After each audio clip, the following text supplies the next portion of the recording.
So we are doing an interview with myself, Vwede Okorefe.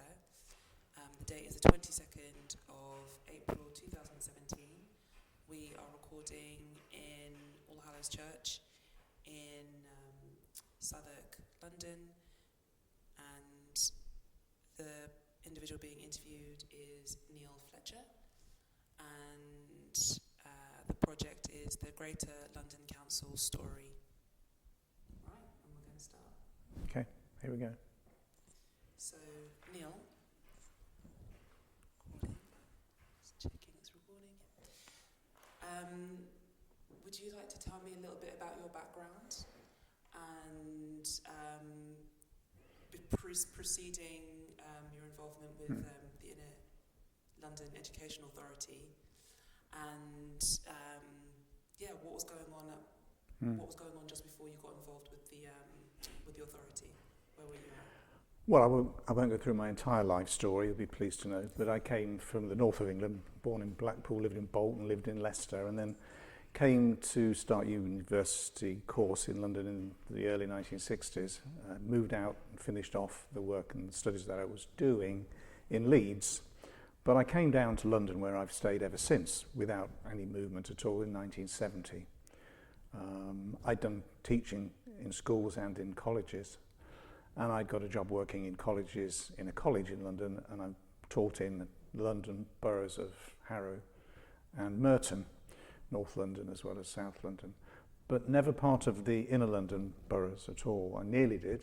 Interesting to think what might have happened if I had gone and got a job working in one of the inner London boroughs or one of the colleges in inner London.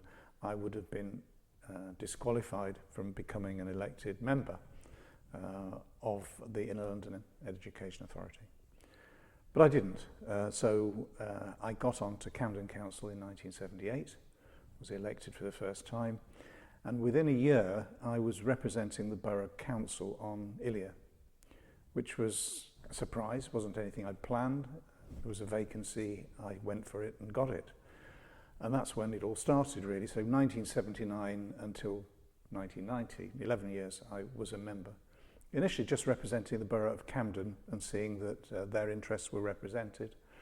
In 1981, I was already good friends and colleague and political ally of Ken Livingstone, and Ken became leader of the GLC.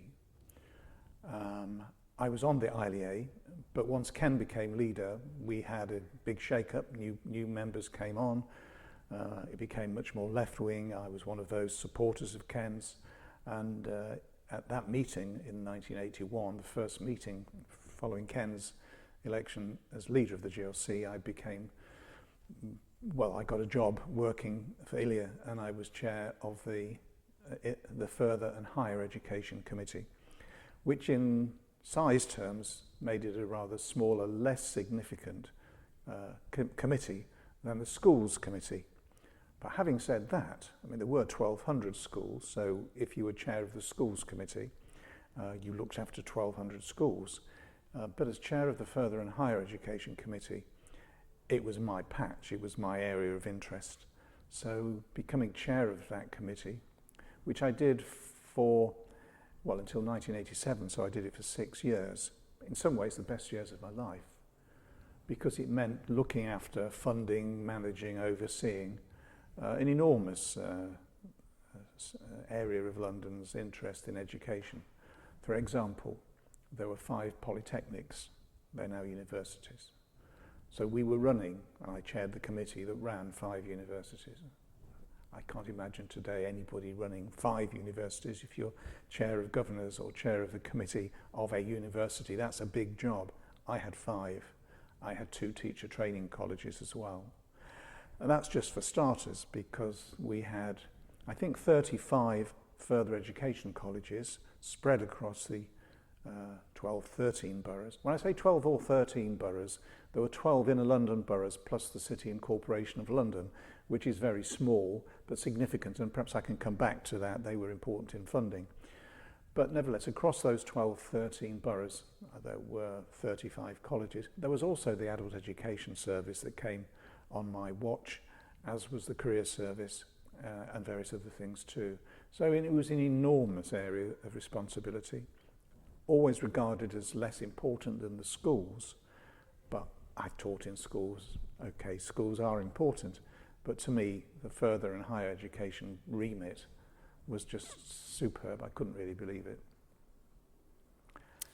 I don't know, that gets me as far as talking about how I got involved, and that's my first job on the ILEA. I can talk a bit more about that, or can go on till later when I became the leader of it during the last few years before it was abolished. But yeah, I've got us on to the question of why ILEA was so successful. My area was F&HE, that's the shorthand for it, and it was a great job.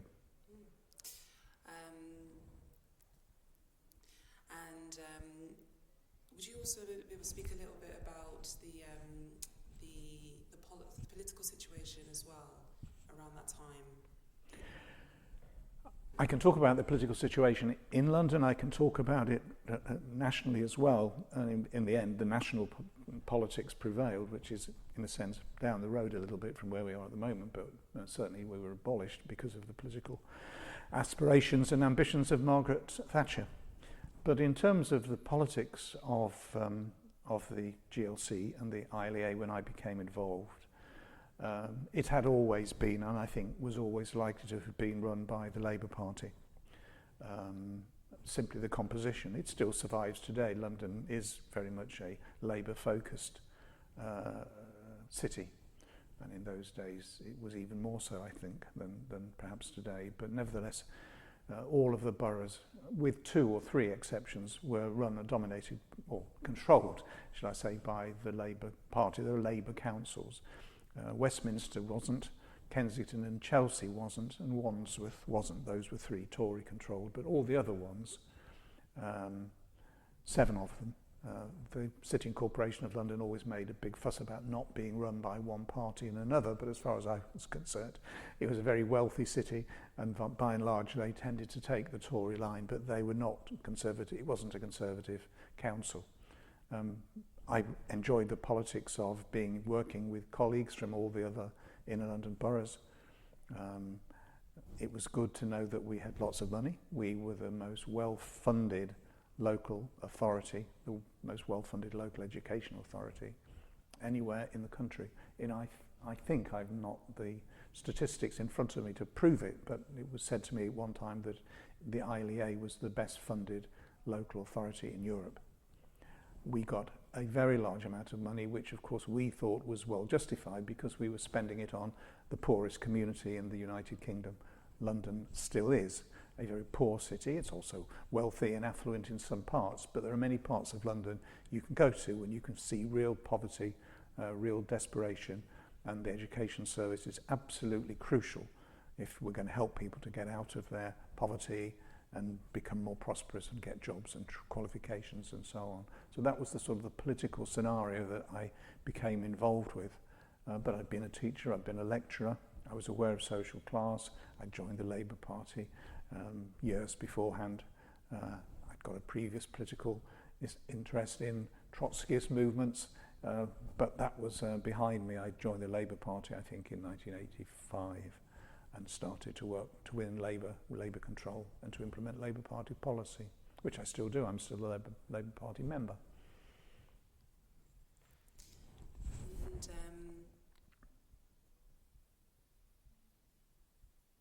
would you be able to talk a little bit more about your personal politics and your relationship with politics? Well, I don't inherit anything from my family. My father worked in local government and he never said a political word in my hearing at all. So I didn't inherit a Labour Party culture or tradition. But I had good friends when I was at school. We talked politics. We talked about the need for change. We believed in, I suppose, revolutionary politics. We thought it was perhaps possible to transform British society by taking control of it, turning it over, taking power away from the wealthy, the affluent, and handing it over to ordinary people.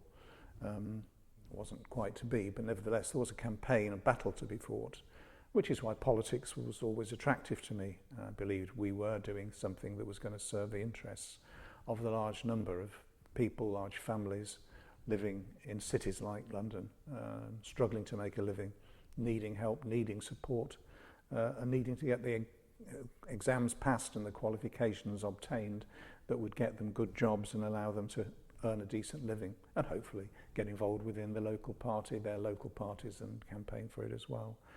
So that was, in a sense, my background.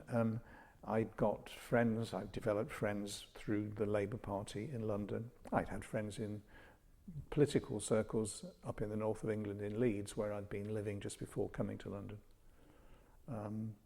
But yes, to me, there were big issues, big challenges, and we're going back to the 1980s, and we're talking about a time when Labour was in opposition. When I first went on to Camden Council in 1978, there was a Labour government. It had 1 year to go.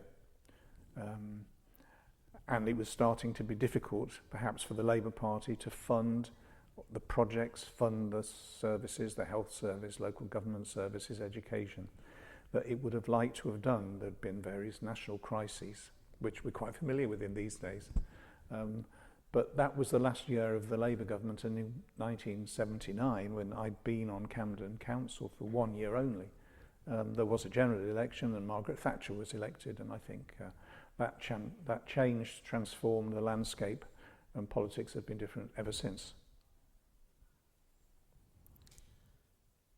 Talking about politicians, if we move to the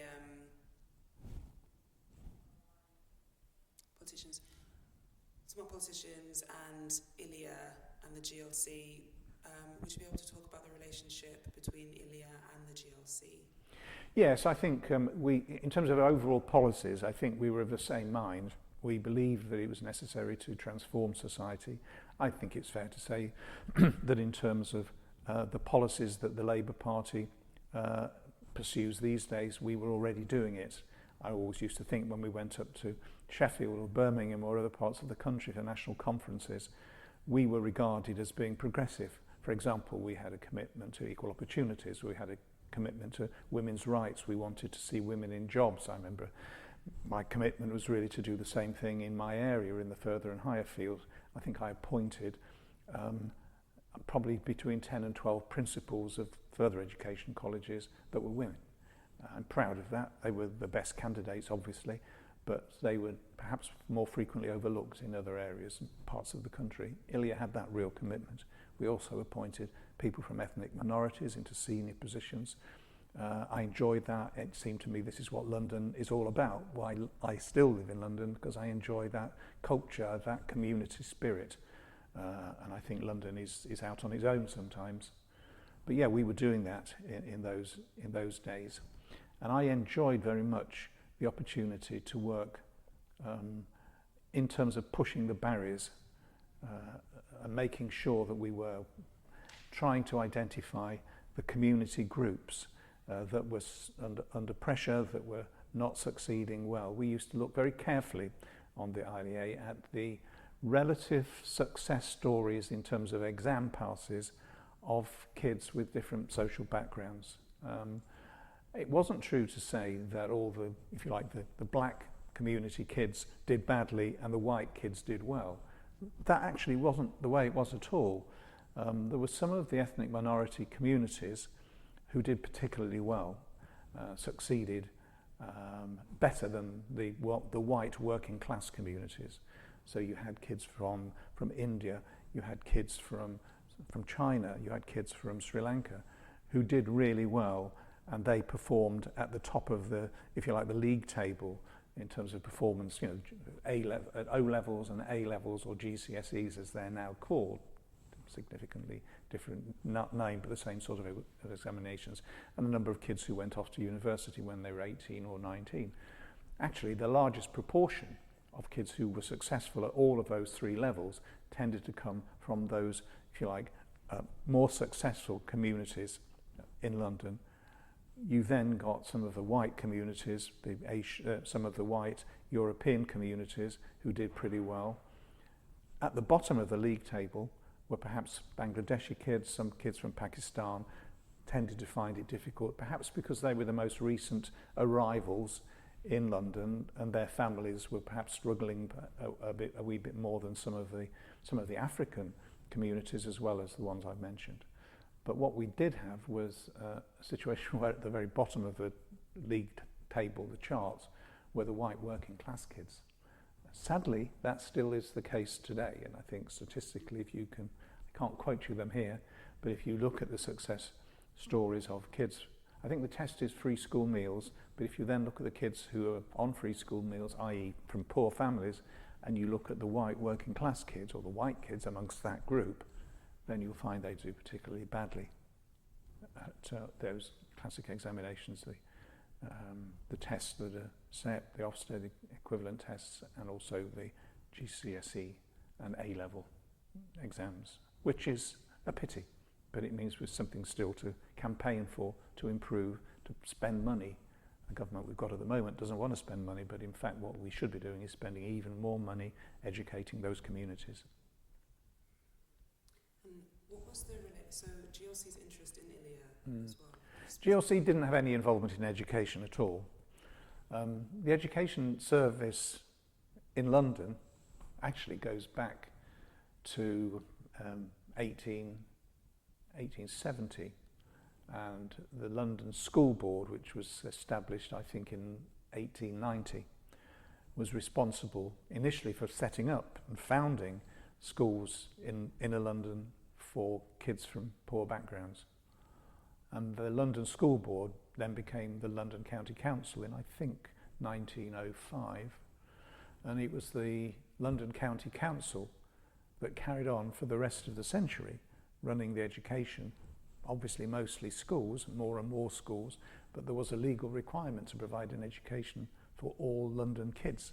There hadn't been before 1870, but after 1870, it became the law of the land that a proper education kids, certainly up until the age of 11, and then a bit later, 13, 14, 15, and now, of course, it's gone up to 18.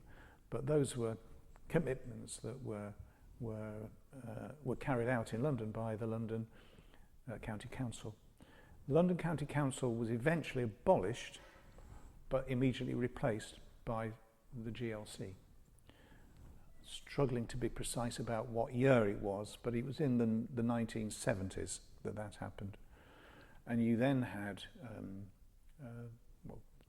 12 or 13 inner London boroughs which ran all the services other than education. They ran housing, social services.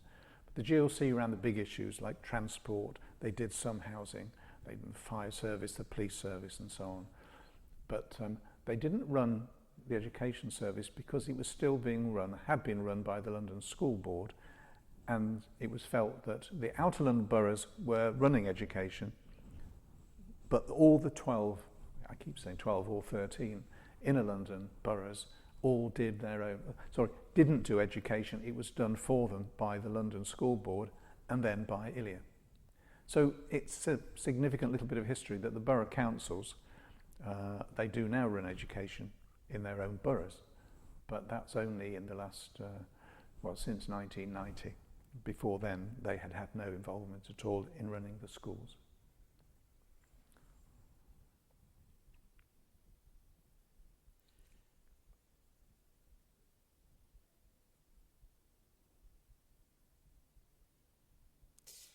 Okay, so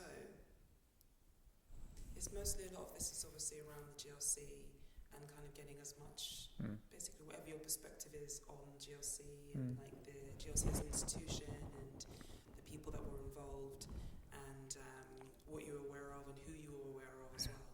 So should we start with,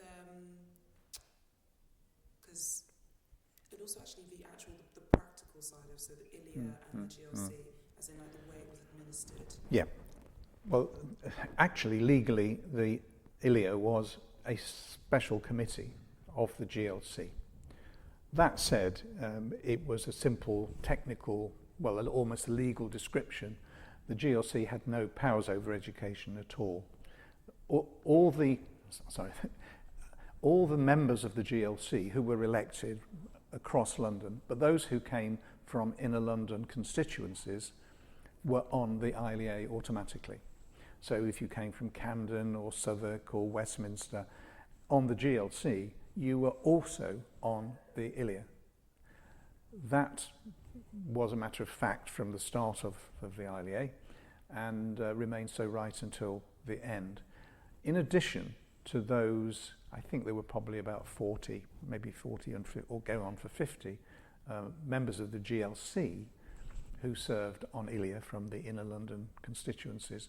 Each of the 13 London boroughs nominated one person each to serve on the ILEA, so that there was a link between the borough councils and ILEA and working closely with the GLC members. I was initially fortunate to be the Camden Council. I lived in Camden. I was already on Camden Council. I was a councillor already, and I was able to be the Camden representative on ILEA from 79, and I stayed on as the Camden member until 1986, which of the year is the year that the GLC was abolished. The government had a problem. What was it going to do about ILEA? They'd abolished the GLC, or they were abolishing the GLC. Clearly they were planning what to do. But the argument was that the ILEA was too important, too powerful, too significant, and spent so much money that it was best to leave it in place, but to set it up as its own separate local authority. So technically, rather than being a subcommittee of the GLC, in technical terms, we became, from 1986 until 1990, that 4-year term, we became a separate local authority. I think, and again I would need to check the books on this, I think we were the biggest local authority in the United Kingdom in terms of the number of people. We employed over 120,000 people. We had a very large number of schools to look after, and colleges as well, and polytechnics too. So there was an awful lot to do. Our budget was about £500 million, which in those days, and that's in those days, I'm not talking about at present prices, £500 million, phenomenal amount of money. And it really was a privilege to be able to spend it to look after the schools and the colleges and the polytechnics, but responsible for the public funding of them all. What were the kinds of things that you were using that money for? Could you speak a bit more about that? Well, schools tend to run themselves. We used to have divisions, so all the schools were in a division according to not necessarily the borough boundaries that we have today, but the same kind of areas. We had I think we had 10 divisions, and the schools in those divisions were kind of looked after at a local level by officers who were located in their own division. Schools and colleges and polytechnics and the youth and the adult education and the youth service were not really divided up and managed in a borough-based way. We ran them from County Hall. We had teams of officers. We had teams of inspectors. Their job was to go out and inspect the colleges and the polytechnics and give help and support, and if necessary to become involved in sorting out problems which occasionally arose in any organisation. So that was the sort of relationship that we had. If we go back to when I started 1979, I think that the politics were extreme, as I hinted at earlier, was very extremely left-wing by those standards. Not to say we were doing things that were irresponsible. Many of the things that we were doing, many of the plans that we had these days would be regarded as very normal, very simple, very straightforward, matter of fact. But in those days, some of them I talked about working with ethnic minority communities, spending extra money on providing help and support for families that were struggling, and actually providing far more teachers per school so that kids were in smaller classes than anywhere else in the country.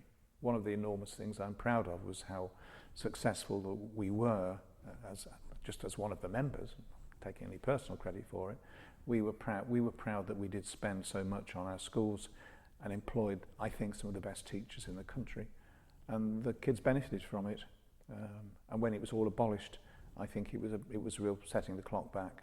And unfortunately, the kids that suffered from that, many of them, I suspect, are still suffering today because they didn't benefit from the kind of largesse, the wealth, the spending power, and the political power that the Inner London Education Authority had. And in terms of, that's a specific question, is there anything that you wish that you'd done differently at the time? Well, that's a big question. I don't think there were any significant problems that I think I got wrong.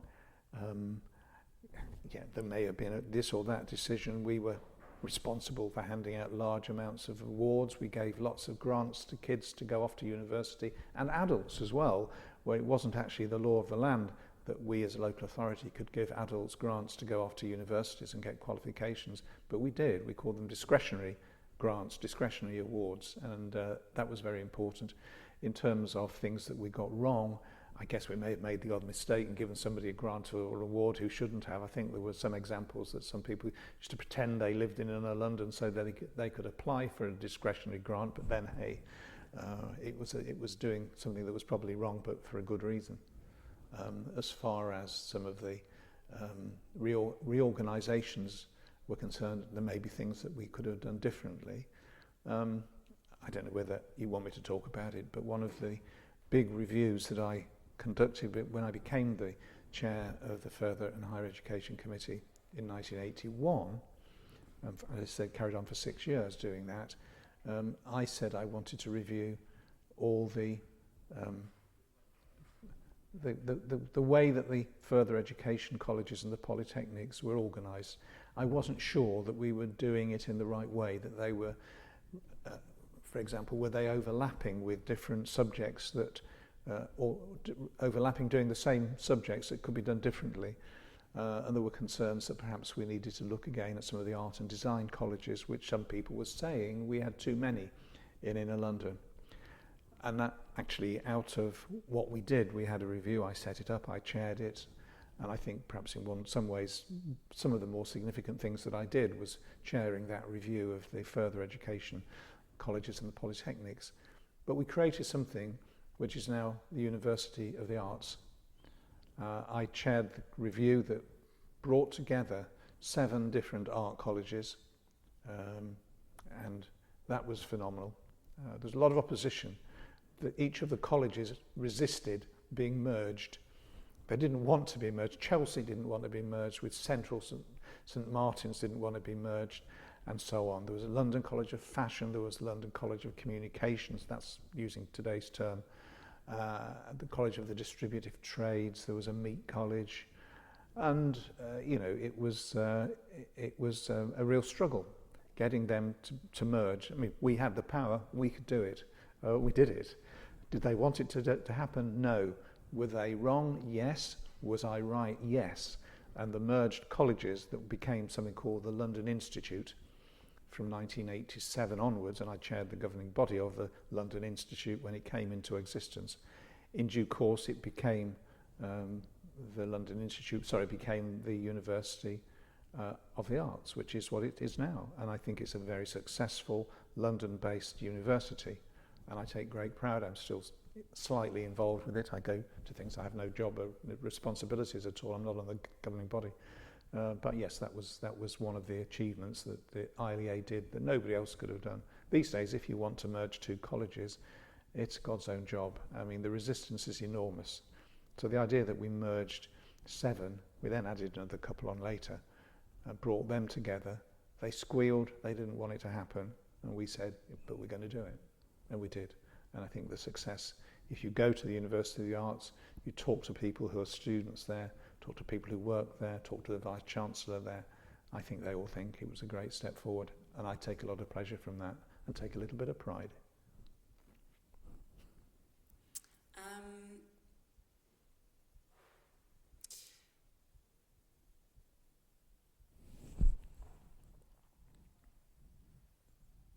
So, I'd like to ask you about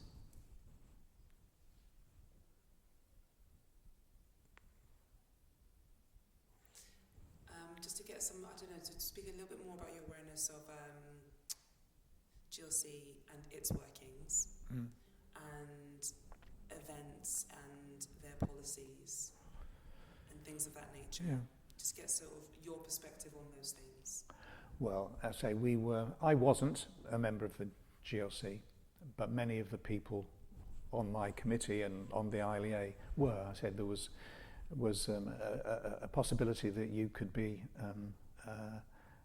a borough member on ILEA, but nevertheless we shared County Hall. We used the same offices, we talked to each other, we went to the canteens together, we went to meetings. I served on various GLC committees, and of course the GLC members who were from inner London boroughs were on ILEA as well. So we were one big, I'll say, happy family. I think there was a good degree of commonality, understanding between even the different political parties. We weren't fighting each other. It was recognised that the GLC from 81 onwards was controlled by Ken Livingstone, controlled by a very determined, use the jargon of the press, a very left-wing council. I was proud to be involved with it. I think it was the most progressive local authority in the country, and the ILEA shared exactly in that position. And I don't think there's ever been, and probably never will be, a progressive authority to begin to compare with the GLC in those days and the ILEA at the same time. If you want me to say why it was, I think we did challenge some of the assumptions that local government nationally made, that governments made, about the right and power of, provincial or middle class people, presumably in the most cases white men, from running services.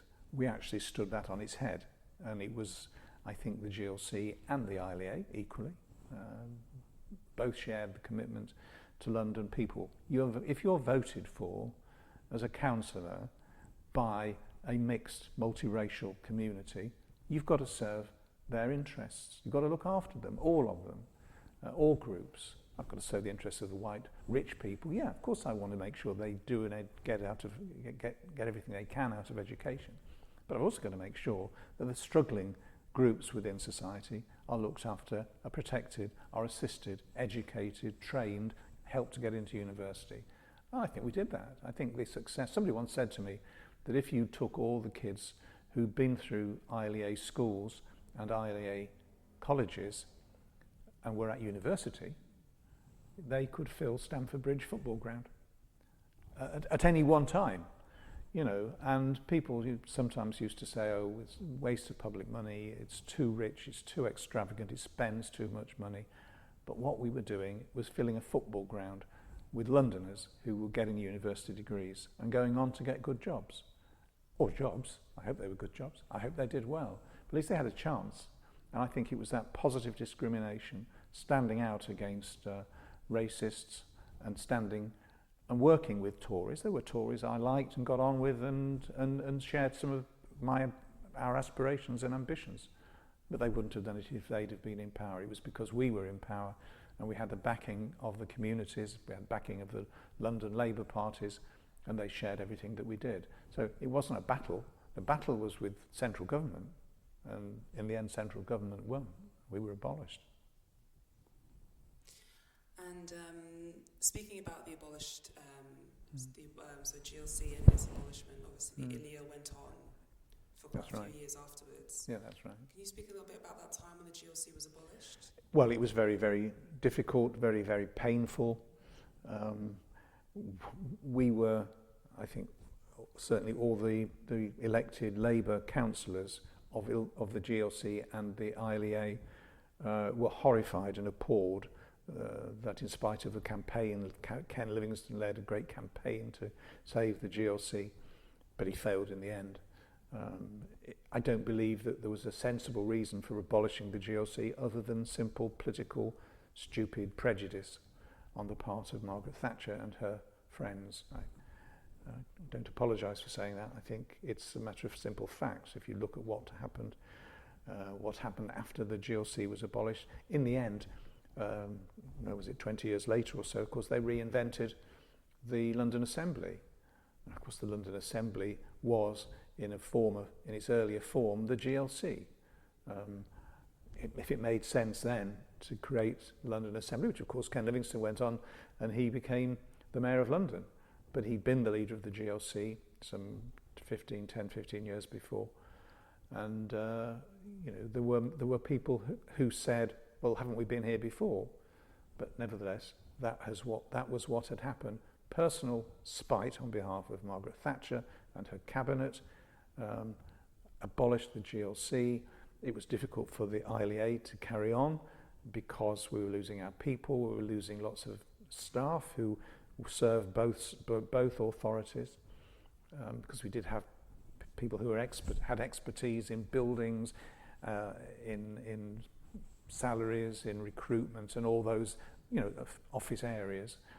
We had the educational experts. The GLC didn't have the educational experts, but nevertheless, we were of the same cloth. We were working together with the GLC when they were around, and when they were being abolished, I think it was clear they were going to be abolished from about 1984 onwards. So there was 2 years when they were preparing for the end. We knew we were going to be going on a different elected basis, but nevertheless, the ILEA was going to continue. It was very painful. It was a setback in terms of much of our aspirations. It would have been much better to have had a GLC alongside us, because we did work well together. But that ended. There was a time when questions were asked about whether we would be able to stay in County Hall, which of course is a splendid building. The Tories, in due course, when we'd been abolished in 1990, it was sold off as a hotel, but it was paid for by the ratepayers of London. County Hall was built by you and our money, and our predecessors. It was a London-funded project, built on the South Bank.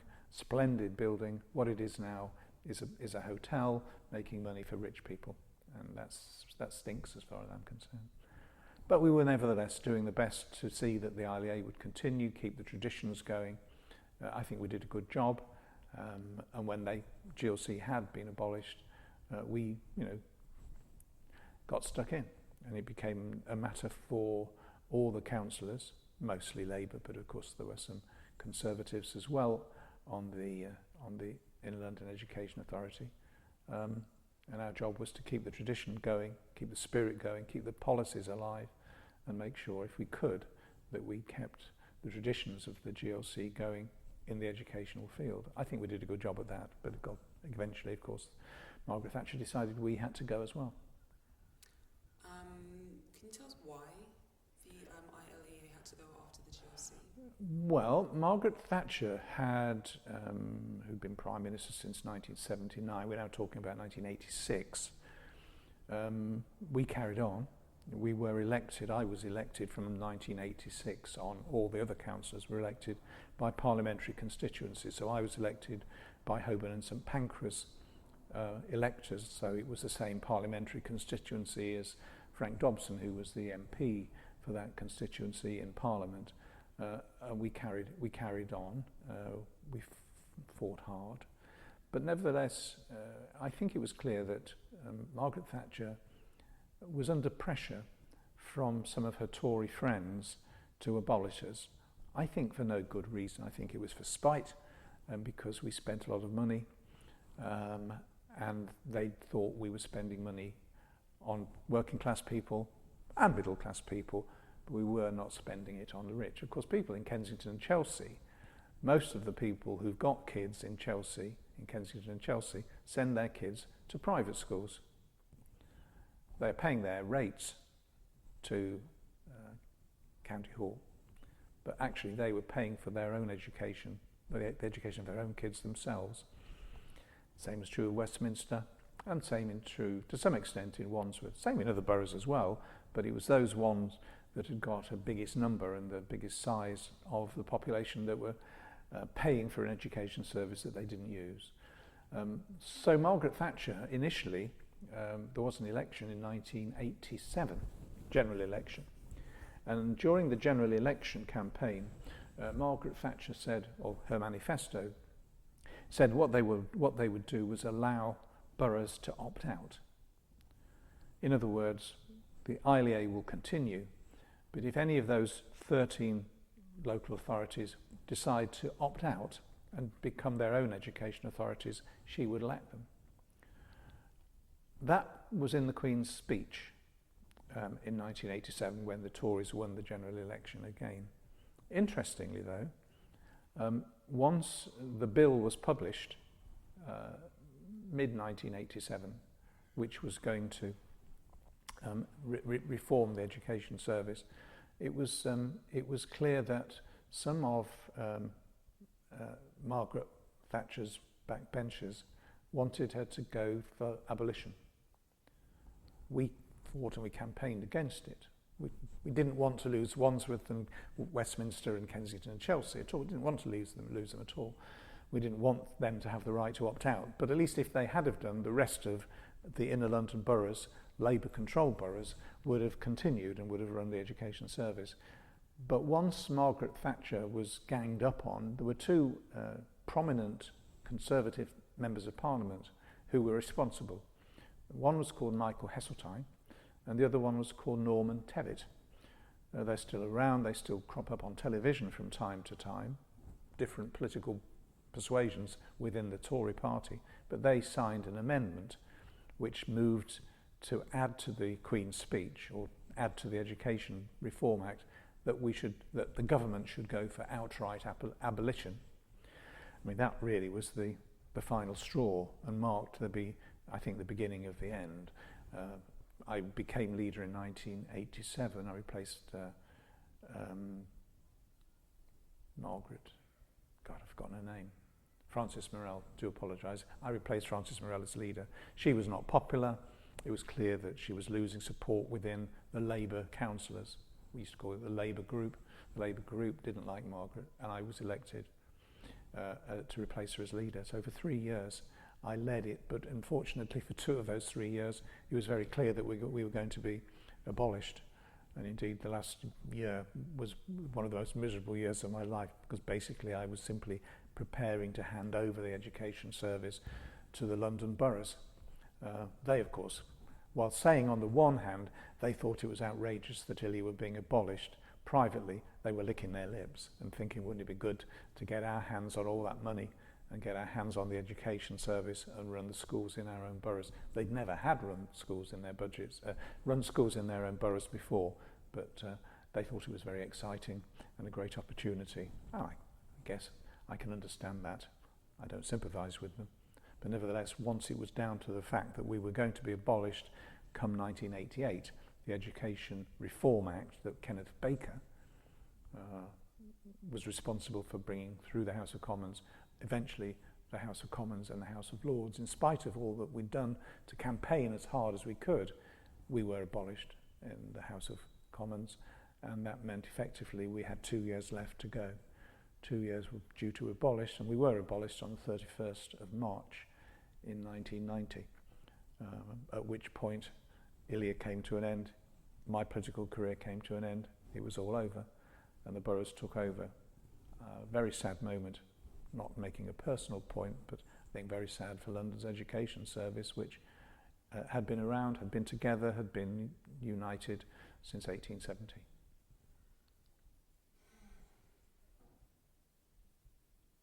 And it's just interesting because that's 4 years after GLC. That's right. Final, Yeah. So 4 years after the GLC's Yeah. last. Yeah. Basically, they closed. Finished. Yep. I suppose I'm curious about the similarities of that time. So you've had 2 years to prepare to end. What was that preparation? How did you prepare? Well, I think the heart had gone out of a lot of the elected members. They knew that what their job was to stay around, not to plan to improve the education service over the next 5 or 10 years, which of course politicians like doing. Yes, there's this week, there's this year, there's the opportunities to try to get things done. But the big things, the big issues, whether it's housing, whether it's transport, are the projects that run ahead over 5 and 10 years into the future. And that's why politicians, I think, often a misrepresented and misunderstood breed, but nevertheless they have to do those things and take the long view.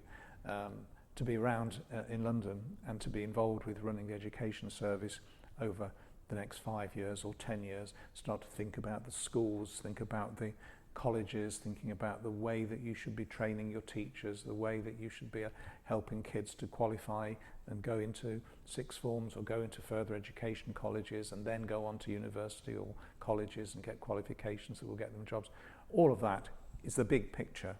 And what happened in 1988, once the Education Reform Act had been passed, was that became, it disappeared off the screen. We no longer could start to think beyond March 1990.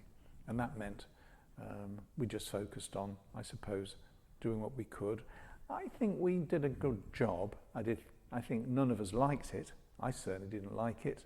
Going to meetings with the leaders of those 12 London boroughs and telling them what I thought they should be doing in order to get ready to take on what I said was over 100,000 employees. If an average borough had perhaps 70, 80, even more schools, that was a big job. You'd never run a school before. You take on 90 at one go, at one sitting, big problems. So all I could do was try to help our staff, our inspectors and our officers to work with all of the boroughs so that they could be almost trained, inducted in what they would do to manage the schools and everything from managing them, appointing them, checking their credentials, seeing that they're being managed properly, being sure that you're in touch with the head teachers and you're conscious that the head teachers need inspectors to go in and help them run their school and help them. And also you wanting to make sure that you've got systems in place to pay wages, to check qualifications, to run the schools, to employ the grounds people, the grounds persons, to employ the school caretakers and so on and so forth. All of that brand new job, taking it on, and 2 years was not really long enough, but they all did fairly well. I think by the time 1990, 1st of April started, most of the borough councils had got prepared and were able to pick it up and start running with it. But it was a long learning curve for them. I think the schools suffered. I think they still suffer. Simply because they don't have that great historical culture of support and tradition of a great education authority with, I say, perhaps the biggest education authority in Europe. And I think to have abolished that was an act of sabotage. It was a desperately sad thing to happen. And I think it set back education in London a long way. This isn't to say it's bad at the moment. There's some good things, some good schools, some good people. There's been various campaigns to help improve education in London. And these days I think London schools look fairly good. When you look at them on the map, you look at the statistics, many of the schools in London are doing pretty well. But I bet they're not doing as well as they would have done if the old traditions of the London School Board and the Inner London Education Authority had continued.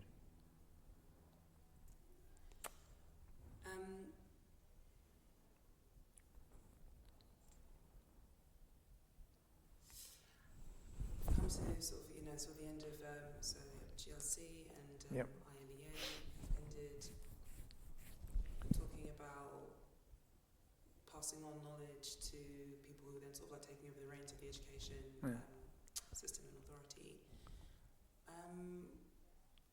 Let's talk about sort of like legacy, I suppose, of that. And it's 2017. It's quite a few years since then. I suppose, where are you at now with it? I don't have any close involvement these days. My own kids have grown up and I've got grandchildren in schools, so I'm interested in seeing what's happening, what's going on. I keep my ear to the ground. I have no involvement. I don't wish to be involved closely in it anymore on a political basis. Although I do go to Labour Party meetings and argue for the kind of policies that I still believe are important. And I don't have a problem doing that within the Labour Party. I think the Labour Party stands very much in the same place as it did before, certainly the London Education Authority. I think there have been other changes. the funding of education is now very different. The money goes straight to the schools. And I think that's a pity because what the ILEA was good at was taking strategic decisions, taking the reference, taking the points that we needed to be focused upon, setting the compass in the right direction, and also doing the big picture. For example, the ILEA and the LCC, probably before that, introduced a comprehensive school system. We abolished grammar schools. That goes back before my time, but we said every school in London should be secondary school. Every secondary school in London should be a comprehensive school. We should see that kids go to their local school and get a good education alongside all the other kids from their area. Yes, we had church schools. I've got views about church schools, which we probably won't go into now, but I'm opposed to church schools. Nevertheless, we had church schools, but we ran them. We provided the funding for them. But across an area, if you were in a neighbourhood, there would probably be a state-run comprehensive school, maybe a church school, who knows. But what we were able to do was make sure that we were going to see that all kids got access to a good, decent education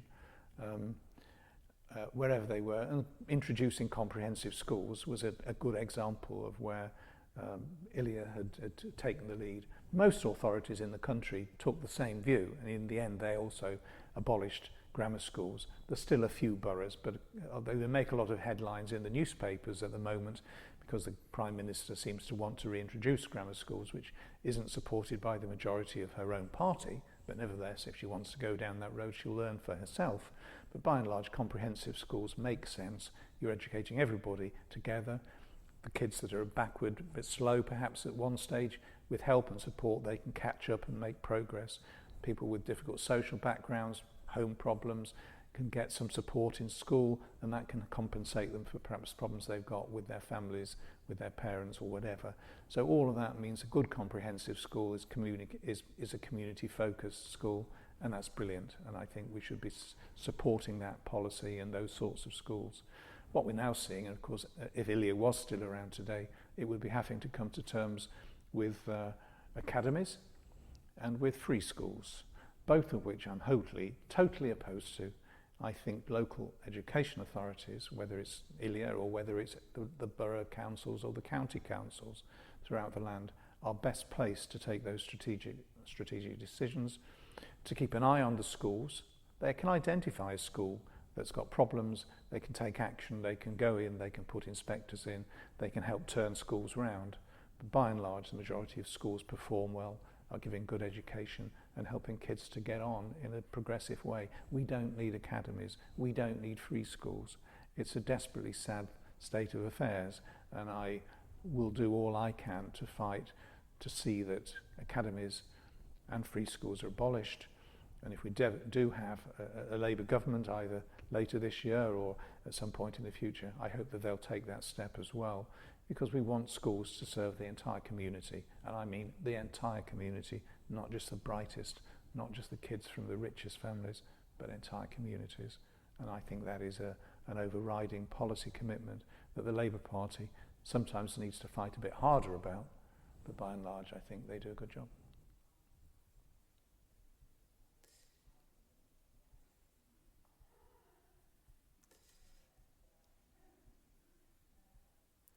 So to ask you about the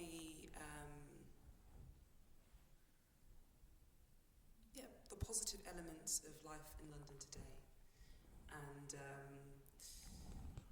as part of the legacy of the GLC, as you're aware of it, and also from the ILEA. Well, I believe that what we need are big cities, and I think London is a big city, unfortunately divided into 35 or 36 individual borough councils. I think that's far too many, and I don't think we should be different from New York. New York has 5 boroughs, so you've got a city the size of London, like London in terms of its being a multiracial community. It's the centre of the arts, the theatre, museums, and all the stuff that we love going to New York to enjoy. London is the same. New York have got 5 boroughs. Each borough's got, I think, 7 or 8 elected councillors who work on it. London has got 36 borough councils, and it really doesn't make any sense. You've got 36 town halls, 36 chief executives, 36 deputy chief executives, so on and so forth. You've also got, each borough's got perhaps getting on 50 or 60 councillors who are all drawing salaries. They're all elected, great expense every 4 years. We don't need that. We need London to be one big city. Each of our boroughs are tiny. There are no boroughs outside of London as small as the London boroughs. They really are too small in my view. I think what GLC demonstrated is that regional councils are best. And as we move into more modern times with social media, with internet access and so on and so forth, what I think what we see is a need to abolish the borough councils that we've got at the moment, bring them together, whether we put them into one big council like the GLC, or whether we create 5 or 6 borough councils, perhaps 2 or 3 north of the river, 2 or 3 south of the river, perhaps one for the central part of London, the inner London authority. I don't know, that is for a decision to be made, but I would welcome a decision that came to one of those conclusions, and you then start to see services grouped and delivered effectively. You were asking about the GLC and its success story, what it was good at, what the LCC before it was good at, I think, but it's brilliant at transport. I think London Transport, we all complain about it. I'm sure you and I will have complained about it today at least once, if not more often, but actually London Transport is superb. The congestion charge was brought in by Ken Livingstone, perfectly sensible thing. It makes London, at least you drive through it slowly, I know, but at least you can get through it. Some capital cities you can't drive through because they're just clogged solid with people parking. So I think what we've got are public transport, a superb fire service, ambulance service. Sorry, I don't think the ambulance service is part of the public local councils. But yes, and lots of other services that are provided and could be provided much better on a London-wide basis. Housing, perhaps, social housing, housing for the homeless, all those kind of issues which the GLC used to do, ILEA used to help. And I think if we were able to go back to a situation, or to invent for the future a situation where we had one authority dealing with all the homeless people in London, dealing with transport, dealing with all the other services, liaising with the health service, which the GLC can do for the whole of London, or the GLC could do, and a London-wide government today would be able to do the same again in the future. 36 borough councils can't relate to the National Health Service. It's not possible, and we see some of those problems today. So I'm conscious that regional government is coming back. Not in London yet, although we do have a mayor, and we could see more powers going to the mayor. I would like to see that happening, but it's true in Birmingham, in Manchester, in Merseyside, up in Tyneside, Leeds, Bradford, and then Sheffield and city areas around that, as well as some of the big counties. They work well, they're effective, they deliver services well, they're relatively cost effective, they don't waste money, they look after their services well, they employ expert people, and all of that. I'd love to see much more of that. Whether it'll happen, I don't know, but it would be fantastic, I think, if one of the legacies of the GLC and ILEA was the rediscovery that big authorities can really, kick hell out of the private sector organisations and can deliver services that real people want and need and can rely on.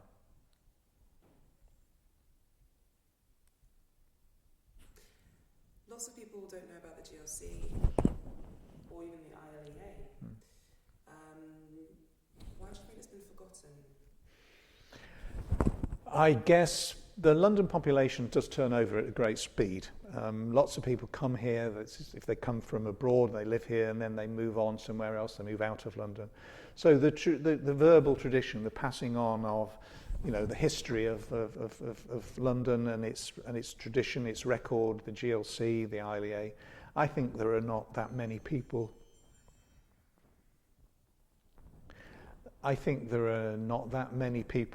Perhaps who have got families that have grown up. My family my kids were born in London, they've grown up, they still live in London. But I think there's fewer and fewer people like that. They can remember the ILEA, they can remember the GLC, and they can remember what good things used to happen. There used to be youth services, there used to be adult education that was provided across London on a phenomenally large scale. Hardly any adult education exists any longer in London, which I think is tragic. I mean, free-ish, almost free. You're paying £5 or something to join a class, and you could then study another language. You could become fluent in English if you come from abroad. You could study art, music. You could go and start preparing to go to university. You can get your O's and A levels and things like that. So I think what's happening at the moment is that there is a real struggle to make sense. I've forgotten the question you asked me. Asking about, I suppose the erasure of, or the fact that young people don't know. Yeah, the history. Yes, that's right. I'm sorry. Yes, you were asking me about the tradition, passing it on. I think it is the case that London is a vibrant, lively, young city. People come here, they grow up, and then they move on. Very large extent. At the moment, we're seeing people coming from abroad, living for a few years, perhaps wealthy people, working in the media, working in finance, working in the City of London. I have no problems about that. But I think a lot of young people from working class backgrounds are being forced out. The housing isn't there any longer. The GLC used to be a housing authority across London, used to be responsible as a landlord for hundreds of thousands of tenants. And I think that was an enormous and valuable service to the people of London. Of course, the government at the moment is abolishing council housing. It wants housing to be put out, wants it to be cost effective, wants rents to go up, wants people to pay more. And if you can't pay more, you just have to move on. So I think what the legacy of the GLC really is the consequence of a Conservative government that has just gone out of its way to destroy public services, to destroy councils, to take their powers away, to give them less money. Funding by local councils at the moment is 50% of what it was when Labour was in office in 2010. And you can't take any organisation and take away 50% of its funding and expect it to carry on. It just can't. It can struggle, it'll do its best, but it can't deliver the same service and the same quality once you've taken 50% of its funding and 50% of its staff away. And I'm afraid that's what's happened. And one of the legacies of the GLC and the ILEA is that at least there are people around who can remember how good that was, how important that was, and how cost effective it was. And services that were provided for Londoners are still there. They could be revived. If we had a Labour government that was prepared to start spending on the same scale again and restore powers to local government, restore power to the education service and abolish free schools and academies, I'd be a very happy man. But I think we'd be looking at a lot of very happy Londoners too. Cool. So, we've come to the end of our time. How's it been? I've enjoyed talking about it. I hope I've not been too dull or boring, but it's been fascinating just to have an opportunity to reflect on all those great experiences that I had and enjoyed, and I think London has benefited from as well. And I was happy to have been the leader of the Inner London Education Authority for 3 years and involved with it for 11. Thank you so much for speaking. It's a pleasure.